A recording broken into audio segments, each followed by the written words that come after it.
Hi, welcome. Enjoy the content. Subscribe and turn on notifications. Michael always liked those Saturday get-togethers at the condo.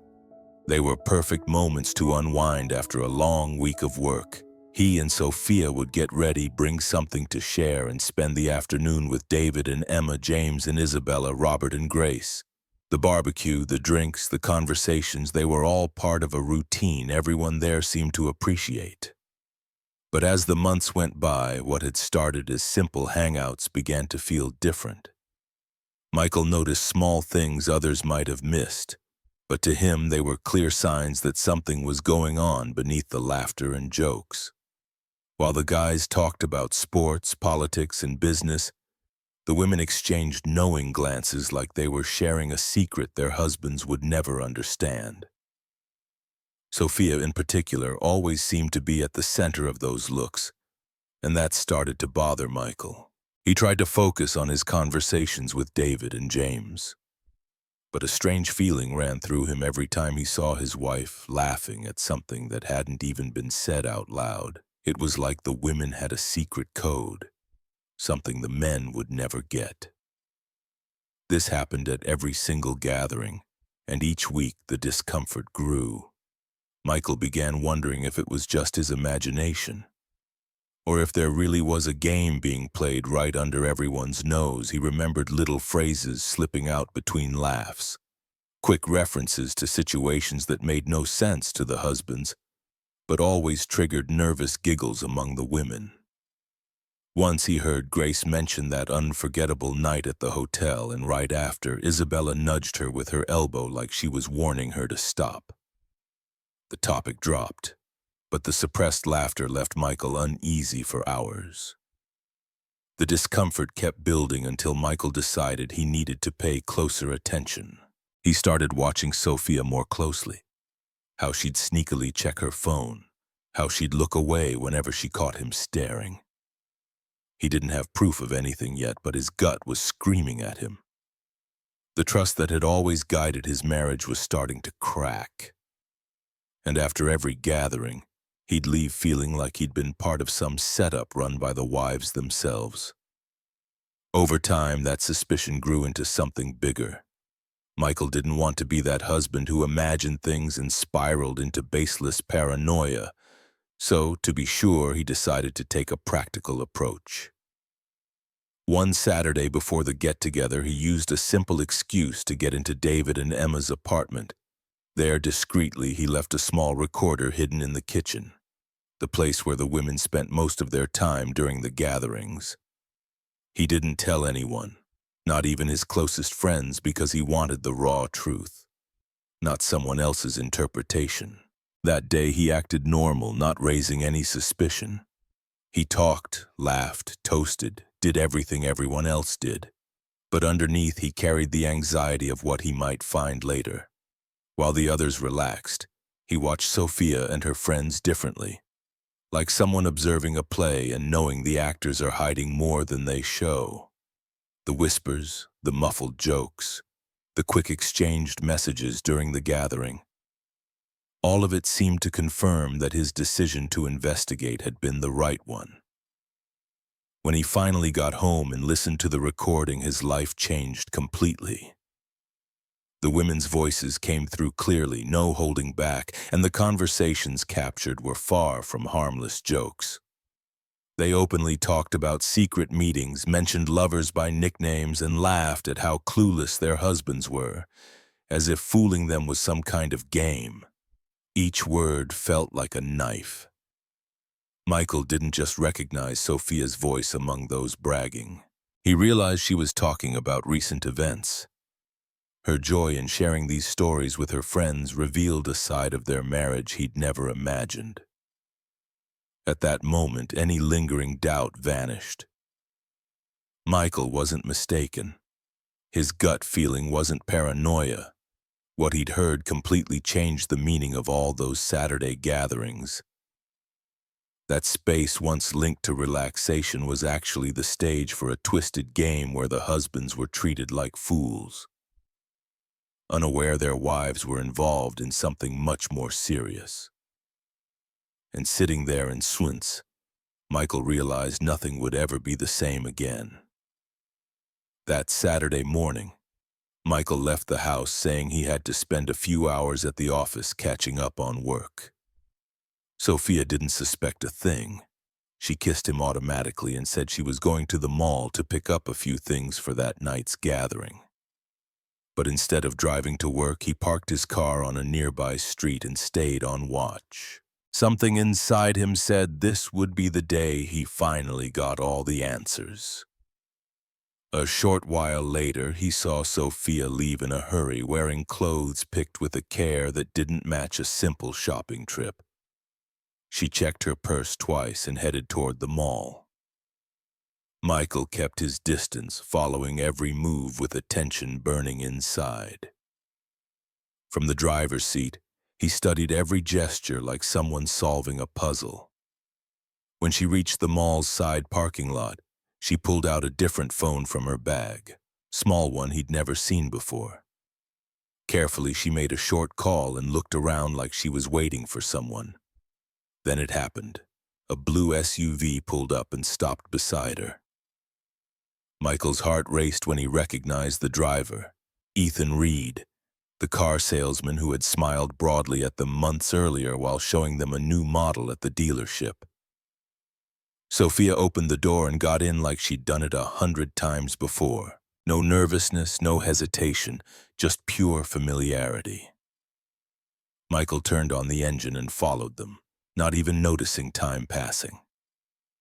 The road ended in front of the Sunset Motel, and when he saw the two of them walk in together, it felt like the ground had cracked beneath his feet. There it was, the proof he'd feared all along. It wasn't just recorded laughter or suspicious phrases. It was real. Sophia was with another man, and that man was Ethan. Michael sat frozen in his car for long minutes, staring at the motel's front like it was a silent punch to the gut. What had been suspicion was now absolute certainty. He took a deep breath, holding back the urge to act right then. His instinct screamed to get out of the car and confront them on the spot, but another voice inside him was louder. If he blew up now, it would just be another scandal, a scene with no going back. He needed to turn this pain into something bigger. He needed to keep this moment as ammunition for what was coming. Michael drove home with his phone full of photos. He parked the car, went inside quietly, and headed straight to the bedroom. He transferred the images to a folder with a neutral name, reviewed each one, cropped what he needed to highlight Sophia's face and the entrance to the Sunset Motel. He also saved the blue SUV's license plate and the timestamp from the parking lot. Everything organized, heart pounding, exhaustion weighing on his shoulders like he'd just run a marathon he never wanted to enter. He closed the door, breathed, and placed the phone on the table like someone setting down a decisive piece on the board. Sophia arrived cheerful, talking about that night's gathering like she had good news. She opened her purse, mentioned a supermarket sale, laughed about something Emma had said the week before, and asked if Michael preferred to bring store-bought dessert or make something simple at home.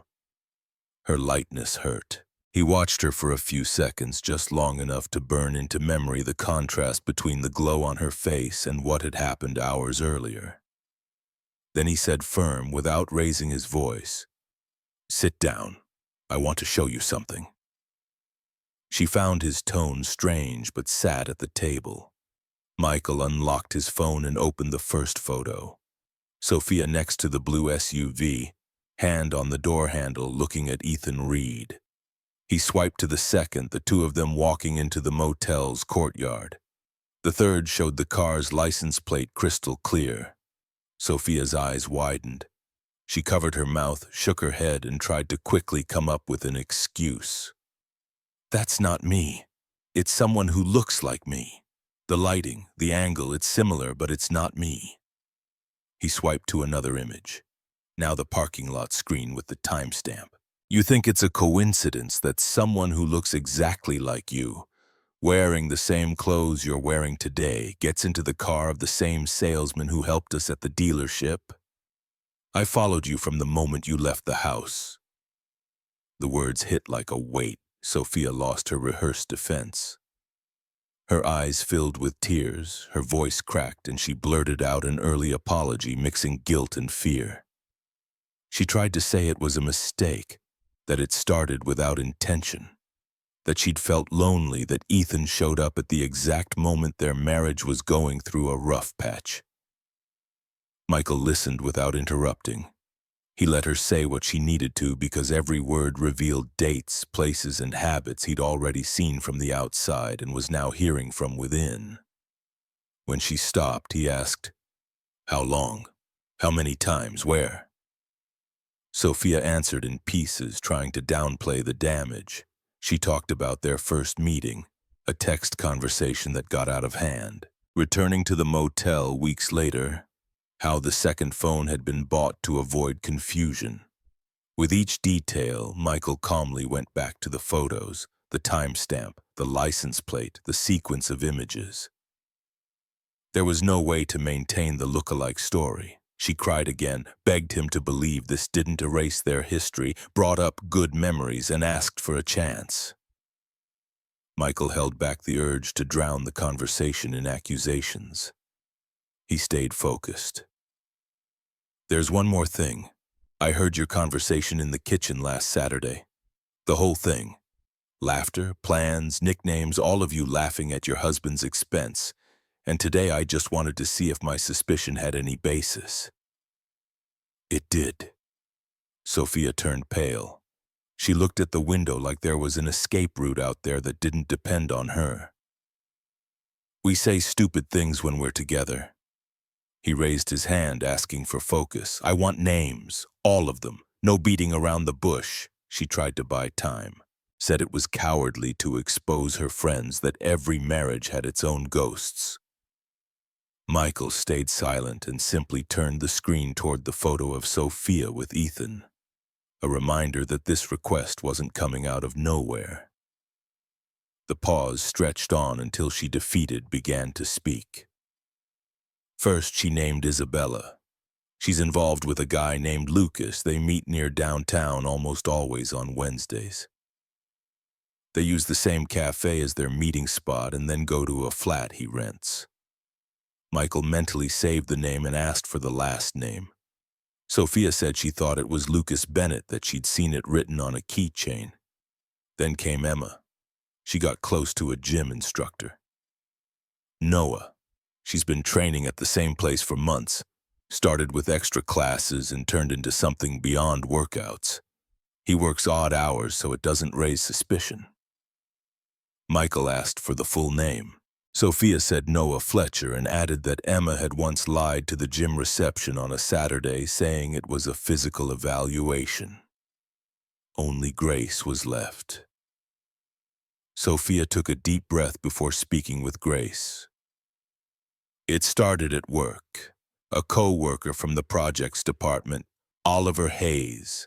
They traveled for meetings in another city, and at first they shared cabs and lunches. It became a habit.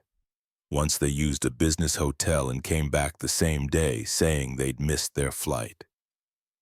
Robert never suspected a thing. Michael asked for dates, as many as possible. Sophia didn't have all of them, but mentioned 2 corporate events and described the pattern. Late meetings, returning at night, excuses about reports. As she talked, smaller stories started emerging, side pieces but with beginnings, middles, and ends. Sophia told of a Saturday when Emma faked being sick and canceled the condo gathering, but was later seen at a Pilates studio with Noah. She recalled another time when Isabella said she was visiting her sister, but stopped her car in a closed parking lot where Lucas was waiting. According to Sophia, that's where they always planned the rest of their day. About Grace, she described an incident when she left work, saying she'd stay late but first stopped at a store to buy a shirt Oliver had complimented. Later, the two booked a room at the hotel next to the convention center. Each scene had a beginning, a turning point, and an ending that repeated in new versions, tying different lies to the same habit. Michael listened like someone compiling a dossier. He asked if there were other names, any nicknames that came up in their conversations. Sophia listed terms they used to hide things. Coffee Street for Lucas's flat, double class for Noah, ghost meeting for Oliver, and oil change when she referred to Ethan. He noted each phrase. He wanted to avoid noise when the time came to confront the group. Sophia tried to justify that these expressions had become jokes among them, that the closeness started as a kind of group venting and spiraled out of control. Michael didn't bite. He stayed focused on the map of facts. She asked him to delete the photos, said a marriage could survive mistakes, that they'd both face challenges and overcome them. Michael held the phone tightly. "What do you want me to do with all this? Pretend I didn't see it. Pretend I didn't hear it. Tonight, you're going to give me the full truth. And you're going to help me understand what each of them was really doing when they said they were going to the market, to Pilates, to their sister's house. No shortcuts." Sophia nodded, face wet with tears, and piece by piece she reconstructed the structure of each lie. She said Isabella used Friday mornings when James left early. Emma preferred Saturdays between 10 and 12 because Noah could fit her in. Grace took advantage of team trips, and Sophia herself chose days when Michael said he'd have a long meeting.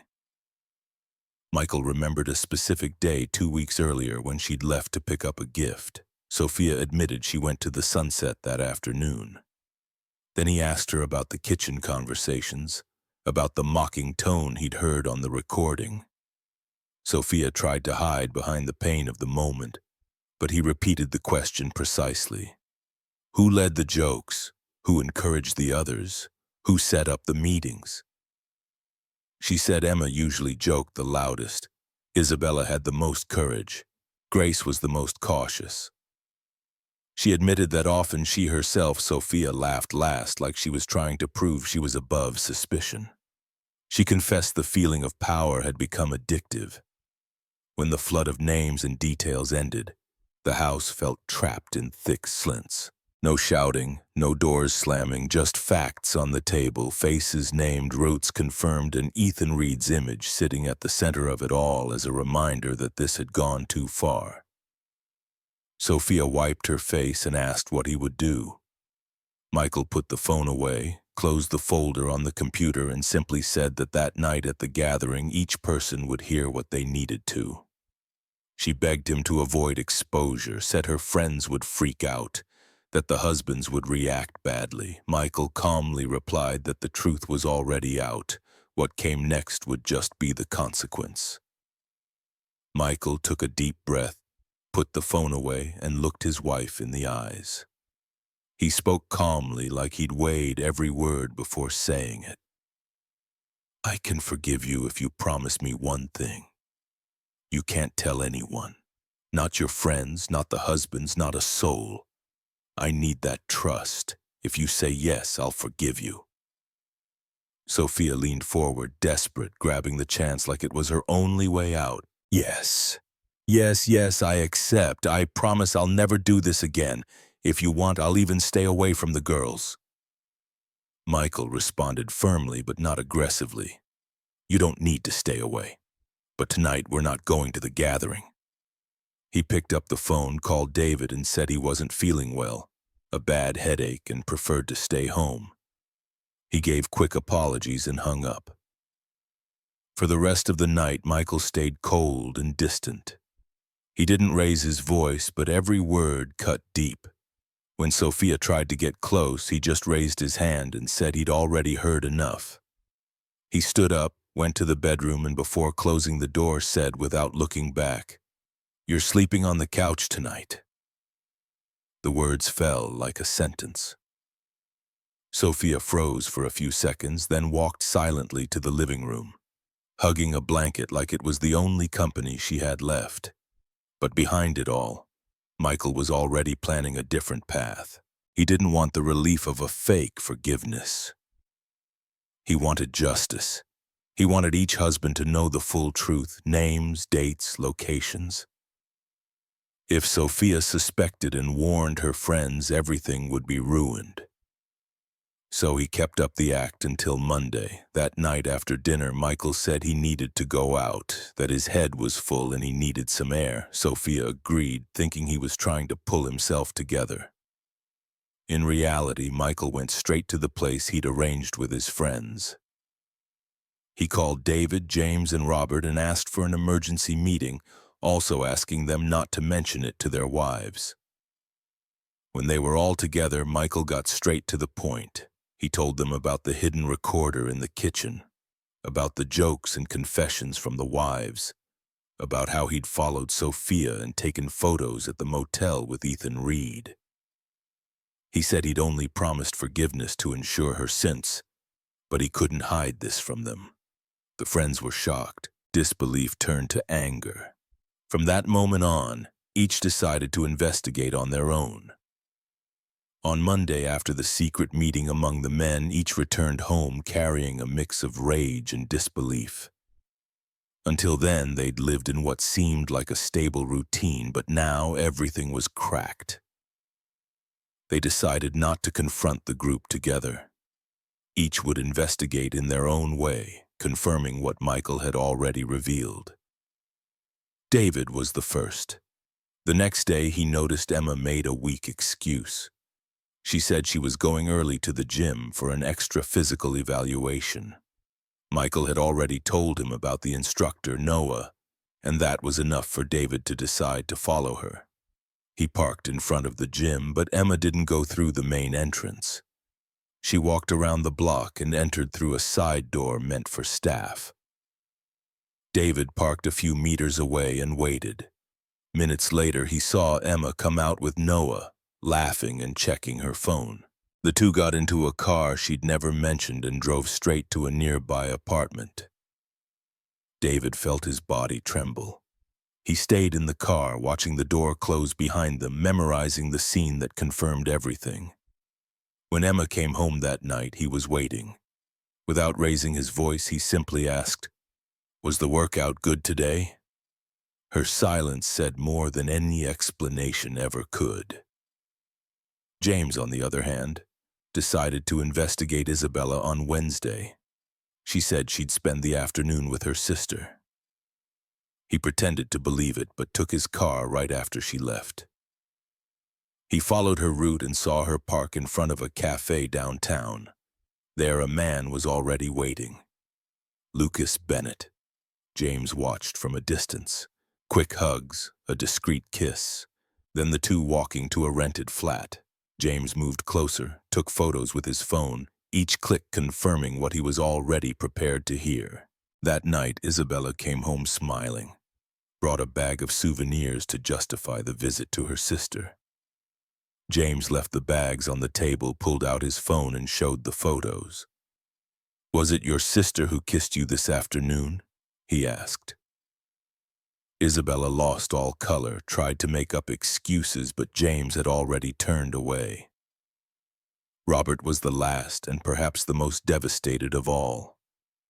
Unlike the others, he had no experience in surveillance or suspicion. He'd always trusted Grace, believed every word she said. But that week, after meeting with Michael, something inside him woke up. When Grace said she'd be working late on Thursday, Robert decided to show up unexpectedly. He parked in front of the building and waited until he saw her leave. She was with Oliver Hayes, the co-worker Michael had already mentioned. The two got into a taxi and headed to a business hotel. Robert followed, parked in front, and watched them enter the lobby. He stood on the sidewalk for long minutes, as if needing to confirm his eyes weren't deceiving him. He didn't need anything else. That night, when Grace came home, he was sitting on the couch. "Good overtime today?" he asked. She tried to approach, but he stepped back and pointed to the suitcase already packed by the door. And so, one by one, the secrets came out. David with Emma, James with Isabella, Robert with Grace. There was no hiding it, no making up excuses. Each husband saw with his own eyes what had once seemed like a distant whisper. That week, the web of lies that had supported the wives knowing laughter completely collapsed. What had seemed like an unbreakable pact among them was shattered by the exposed truth, and the Saturday gatherings would never be the same again. On Friday, Michael called Sophia into the living room right after dinner. His tone was blunt, no fluff, like someone dropping a heavy truth. "Pack your things. You're leaving tonight." She stared at him like she'd misheard. "What? You said you'd forgive me, that it was just about staying quiet."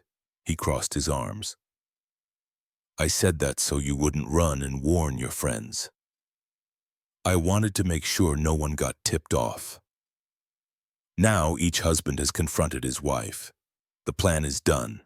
You can pack and leave." Sophia broke down instantly. She cried, begged for forgiveness, clasped her hands, promised she'd do anything to fix it. Her voice cracked. Her face pleaded for one more chance. Michael pointed to the hallway, the suitcase. She tried to get closer, touch his arm, remind him of good memories. He didn't budge. He repeated that this conversation had a clear end. She was leaving that night. Her pleading turned to anger. "You set me up. You tricked me with that whole forgiveness act." Michael lifted his gaze. "You built the lie. I just removed the blindfold." Voices rose, short phrases at first, then sharp accusations, harsh words from both sides, a no-holds-barred reckoning. Neighbors listened. Some doors cracked open. A light turned on across the street. Michael opened the front door and placed Sophia's suitcase outside. "It's over."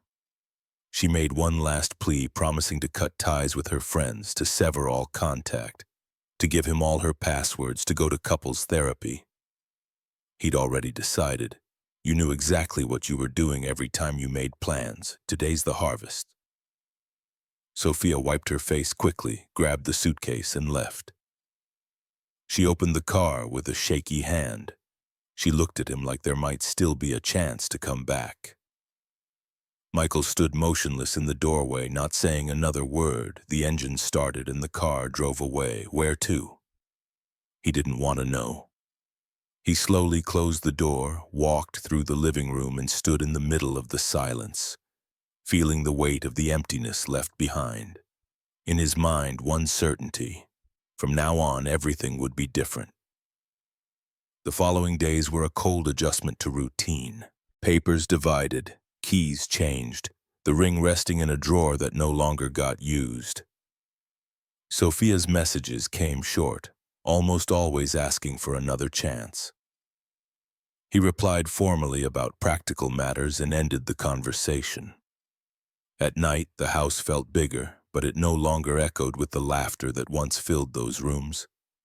Michael slept, woke up, worked, and focused on the one thing keeping him steady. The truth had been told to those who needed to hear it. Months passed. Each went their own way.